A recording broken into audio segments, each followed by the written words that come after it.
Most people think of the Ice Age as something that happened so long ago that not a sign of it remains.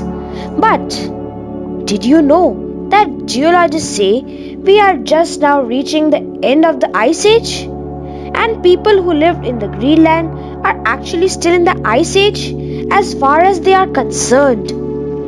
About 25,000 years ago, any people who may have been living in central North America saw ice and snow the year around.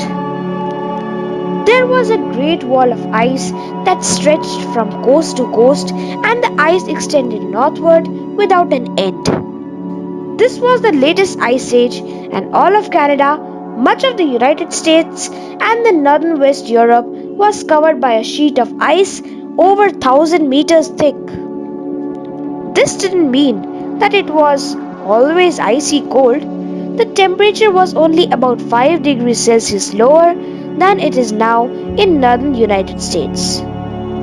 What caused the ice age was the summers were very cool. So, there wasn't enough heat during the summer months to melt away the winter's ice and snow. It was continued to pile up until it covered all the northern area. But the Ice Age really consisted of 4 periods.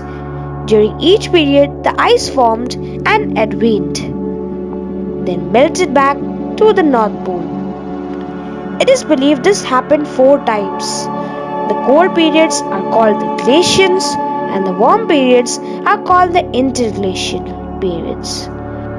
It is believed that in North America, the first period of ice came about 20 lakh years ago, the second about 12 lakh 50,000 years ago, and the third about 5 lakh years ago, and the last about 1 lakh years ago. The last ice age didn't melt at the same rate everywhere. For example, ice that reached what now is Wisconsin began to melt about 40,000 years ago. But ice that had covered the New England melted about 28,000 years ago. And there was ice covering what is now Minnesota until about 15,000 years ago. In Europe, Germany got from under the ice 17,000 years ago, and Sweden remained covered with ice until about 13,000 years ago.